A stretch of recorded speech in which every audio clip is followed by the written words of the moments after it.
दशलक्षण में फिर कपड़े नहीं धोने हैं, नहाना नहीं है, मंजन नहीं करना है, नाखून नहीं काटने हैं, बहुत सारे काम करने पड़ेंगे क्या? नहीं करते हो क्या तुम लोग? 10 लक्षण में साबुन से नहाते हो क्या? साबुन से नहीं नहाओगे, कपड़े भी नहीं धोओगे। कपड़े धोते हैं क्या? धोते हैं?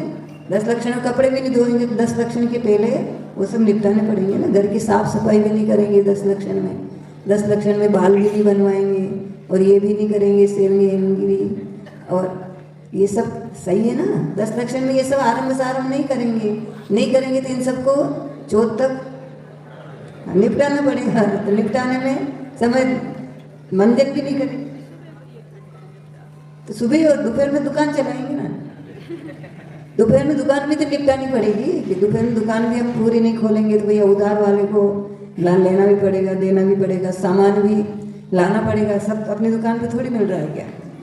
अपनी दुकान पे जो मिल रहा है अपनी दुकान पे, बाकी सब सामान तो बाजार से लाना ही पड़ेगा ना। जीरा हो, धना हो, वो 10 लक्षण के बीच में खत्म हो गया तो खरीदने थोड़ी जाएंगे क्या? 10 लक्षण के बीच में खरीदने जाएंगे क्या? कुछ भी खरीदने नहीं जा सकते बीच में। तो हमारी महिलाएं साड़ी वगैरह खरीदने के लिए जाएगी तो आभूषण है, जो भी चीज़ें 10 लक्षण के लिए, ये सब चीज़ें तैयार है। सबके त्याग थोड़ी माता जी, यहाँ बैठी होगी उनमें से 90% के त्याग नहीं होगा। 90 नहीं, 99% के त्याग नहीं होगा कि हम वस्त्र आभूषण नहीं करेंगे, खरीदेंगे 16 कारण में। 2, 4, 8 जनों का त्याग होगा। सही है गलत है? किसी की भी हाथ खड़ा करवा लो अपने, किसी के भी त्याग लो। मतलब त्याग करना बहुत कठिन है। रोज रोज थोड़ी साड़ी खरीदने जा रहे, रोज कपड़े खरीदने जा रहे हैं क्या? रोज आभूषण खरीदने जा रहे हैं क्या? रोज नहीं जा रहे हैं, लेकिन किस दिन खरीद लेंगे वो भरोसा नहीं है, इसलिए वो त्याग नहीं करते। त्याग करना बहुत कठिन है, नहीं तो बोधि दुर्लभ भावना समाप्त ही हो जाती। संसार में बोधि दुर्लभ भावना ही नहीं बचती। क्यों? हर कोई कर लेता, हर कोई कर लेता, हर कोई ये काम नहीं कर सकता।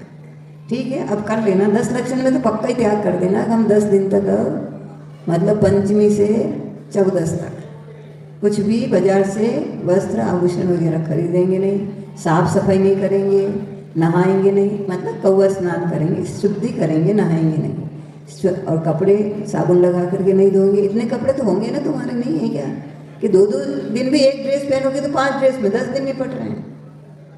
कितने से निपट रहे हैं? और कुछ समझ में तो आना चाहिए कि हम 10 लक्षण का व्रत कर रहे हैं, भले व्रत उपवास जो भी कर रहे हैं अपन, 10 लक्षण पर्व को मना रहे हैं, ये तो है ना। तो इसमें हम कपड़े नहीं धोएंगे, बिल्कुल त्याग कर देना। साबुन का उपयोग ही नहीं करेंगे हम 10 दिन तक। नई पुरानी कोई भी रसोई नहीं बनाएंगे। अति आवश्यक जो खाने के लिए, पेट भरने के लिए आवश्यक है। और चाय तो बिल्कुल बनाने का त्याग ही कर लेना। घर वाले भले ही बेहोश भी हो जाए तो कोई बात नहीं, पानी के छिटके डाल देना, और फिर भी होश में नहीं आए तो हमारे से चंदन का तेल ले जाना माता जी से। हाँ, नींबू का अपनी बेहोशी में क्या पिलाएं, कैसे पिला सकते हैं? बेहोश वाला तो अंदर उतारेगा ही नहीं ना। हाँ ठीक है ना। चाय बनाना ही नहीं, कुछ भी नहीं होगा। चाय नहीं पियेंगे तो क्या हो जाएगा? सिर दर्द हो जाए तो जन्नाटा लगा लेना, जन्नाटे से सिर ठीक हो जाएगा। जन्नाटे से सिर ठीक होगा, फटाफट लगाते तत्काल, एक पल भी आगे पीछे की बात नहीं है, लगाते ही ठीक होगा। ठीक है ना। इसलिए ये सब त्याग कर देना तुम लोग। उस त्याग करने के लिए चौथ का दिन अपन छुट्टी रख लेंगे, तो इसमें तुम लोग बैठ करके सब घर में सलाह करके त्याग करना चाहिए ना। ये त्याग करते नहीं है कि हम 10 दिन बाल नहीं बनवाएंगे, बनाते नहीं हैं, बस इतना है कि हम बनाते नहीं, लेकिन संकल्प नहीं करते हैं कि हम नाखून नहीं बनाएंगे या बाल नहीं बनाएंगे, या हम स्नान नहीं, स्नान मतलब होटल लगा करके, साबुन लगा करके, तरह तरह के शैम्पू वगैरह लगा करके, ऐसा हम स्नान नहीं करेंगे 10 दिन तक। 10 दिन तक हम साबुन का प्रयोग नहीं करेंगे। 10 दिन हम टीवी नहीं देखेंगे, समाचार नहीं पढ़ेंगे, तो वो भी पूरे पहले निपटाने पड़ेंगे। नहीं निपटाने पड़ेंगे, वो भी चौथ तक निपटाने पड़ेंगे। जो भी देखने को कुछ क्या कहते हैं, मिस कॉल क्या होता है ना उसमें, हाँ मोबाइल में वो डले हुए होंगे, तो उन सबको देख करके चौथ तक निपटा देना कि नहीं अब हम मोबाइल नहीं खोलेंगे, भले उसका कोई भी कैसा भी समाचार आ जाए, और आ जाएगा तो कोई बात नहीं, ये तो संसार है, संसार में तो ऊंचा नीचा होता रहता है। तो चौथ तक के लिए तुम लोग सब निपटा देना। 5 ड्रेसें रख लेना, 2 धोती दुपट्टा, 3 धोती दुपट्टा रख लेना। ठीक है ना। आराम से चल जाएगा। जो शिविर में नहीं बैठ रहे हैं वो भी पूरे दिन में एक ड्रेस 2 दिन तो पहन ही सकते हैं ना, 2 दिन पहने 5 ड्रेस खूब है। संकल्प कर लेना इन 5 ड्रेसों के अलावा हम और धोती दुपट्टा के अलावा हम कोई वस्त्र नहीं पहनेंगे। संसार का कैसा भी वस्त्र होगा, भले तुम 10 उपवास करो, 10वें दिन अच्छी शेरवानी ला करके और बिल्कुल साफा बांध करके तुम्हें तैयार करके बग्घी में बिठाया तो नहीं, भैया हमारा संकल्प 10 उपवास करने हो तो छूट रख लेना। देखो ऐसा है, धर्म की प्रभावना करने के लिए इतनी हम अपनी नहीं पहनेंगे, हम लाएंगे भी नहीं, खरीदेंगे भी नहीं, कोई हमें पहना देगा, मतलब खाली जुलूस के लिए। बाकी और कोई हार मुकुट और पगड़ी बांधे कोई तो पगड़ी, और कुछ भी दूसरी चीज़ें नहीं पहनेंगे। ये धर्म की प्रभावना। देखो जुलूस में जब अच्छे मतलब बग्घी में बैठोगे, ये तो अच्छे लगोगे धोती दुपट्टा में ही, लेकिन फिर भी अपने समाज का कर्तव्य बनता है कि उसको थोड़ा सा सम्मान करें। तो सम्मान में आपको पगड़ी बांध रही है तो कोई बात नहीं, इतनी छूट रख लेना, बाकी सब संकल्प कर लेना। टीवी भी संकल्प कर लेना, मोबाइल का भी कर लेना, और पिक्चर नहीं देंगे, कोई भी हम अश्लील गाने नहीं सुनेंगे, अश्लील पिक्चर और भी जो कार्यक्रम आते हो, देखो हमें कुछ पता नहीं, हम मोबाइल नहीं जानते, उसमें जो भी आता हो हम कुछ भी नहीं देखेंगे। हम तो बिल्कुल सीधा प्रसारण देखेंगे, है ना, सीधा सामने वाला प्रसारण देखे, टीवी का प्रसारण कुछ भी नहीं देखेंगे। ठीक है ना, आ रही समझ में क्या? सब जने जो तक आज से लिस्ट बनाना चालू कर देना, हमने को 10 दिन तक क्या नियम लेने हैं। देखो 10 दिन बहुत बड़े हैं, अब करेंगे कुछ भी नहीं। और वाहन में भी हम अति आवश्यकता हो गई, कोई बीमारी सीमारी की सेवा भाव की, तो हम वाहन में बैठेंगे, बाकी नहीं बैठेंगे। और तुम्हारा कोई रिश्तेदार 10 उपवास भी कर रहा हो, 16 उपवास भी कर रहा हो, तो भाई हम पूनम के पहले नहीं आएंगे।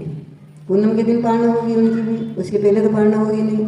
हम जाके पूनम को उनका सम्मान कर सकते हैं, पहले जाना जरूरी नहीं है, क्योंकि 10 लक्षण पर्व है, उसमें हम वाहन का त्याग करेंगे। और एक खाली वाहन नाम का त्याग कर दिया ना, तो कितनी ट्रेनें हैं, कितने हवाई जहाज हैं, कितने हेलीकॉप्टर हैं, कितनी बसें हैं, कारें हैं, जीपें हैं, ट्रैक्टर है, ट्राली है, कितने सारे वाहन हैं। उन वाहन से जितने सांप मर रहे हैं, गाय मर रही है, भैंसें मर रही है, आदमी मर रहे हैं, मेंढक मर रहे हैं, कितने मर रहे हैं, उन सब का पाप हमारी गांठ से समाप्त हो गया। एक भी जीव की हिंसा का पाप हमें नहीं लगे, क्योंकि हमें वाहन में बैठने का त्याग है। बैठेंगे तो वैसे भी नहीं, वैसे भी 10 लक्षण में बाहर जाने की बात नहीं है, लेकिन अब ठीक है इतनी छूट रख लेना। कोई अचानक बीमारी हो गई और ले जाना पड़ा, या किसी रिश्तेदार को बीमारी हो गई ले जाना पड़ा, तो उतना हमारे छूट है, बाकी हम अपने भोग के लिए वाहन में नहीं बैठेंगे। ये बहुत बड़े नियम कहलाते, छोटे नियम नहीं कहलाते, ये बहुत बड़े नियम हैं। और यही नियम आगे भविष्य में महाव्रती के काम आते हैं, महाव्रत बन जाते हैं। उस समय आचार्य महाराज कहते हैं, जैसे महाराज को वाहन का पाप नहीं लगता रोज, क्योंकि उनका त्याग है, उसी प्रकार से श्रावक को भी 1 दिन के लिए भी उसने वाहन का त्याग किया, 1 घंटे के लिए भी किया, तो 1 घंटे के लिए महाराज के समान हो गया। क्यों? जैसे महाराज के वाहन का बिल्कुल आश्रम नहीं हो रहा, ऐसे इसके भी 1 घंटे के लिए किसी भी वाहन का हिंसा वाला आश्रम नहीं हो रहा। बनने वाला भी, जितने वाहन बन रहे हैं उनका भी सबका आश्रम हमारे होता रहता है, क्योंकि हमारा त्याग नहीं, हम वो वाहन नहीं खरीदेंगे, हम उस वाहन में नहीं बैठेंगे। ये संकल्प बहुत बड़े संकल्प हैं, इनको तुम लोग जरूर ले लेना। सहस्त्र नाम निकालो भैया, कक्षा पूरी करनी है अपने को, और आओगे चौथ के दिन तो पढ़ा देंगे। हमारे को कुछ तैयारी करना ही नहीं है, हम लोगों को कुछ भी तैयारी नहीं करना। और भगवान का मज्जन वगैरह है तो वो कक्षा के बाद 9 बजे से करना। चारित्र शुद्धि के उपवास शुरू हो रहे हैं, है ना, और 16 कारण वालों के भी उपवास शुरू हो रहे हैं। आज शाम से धारणा हो जाएगी।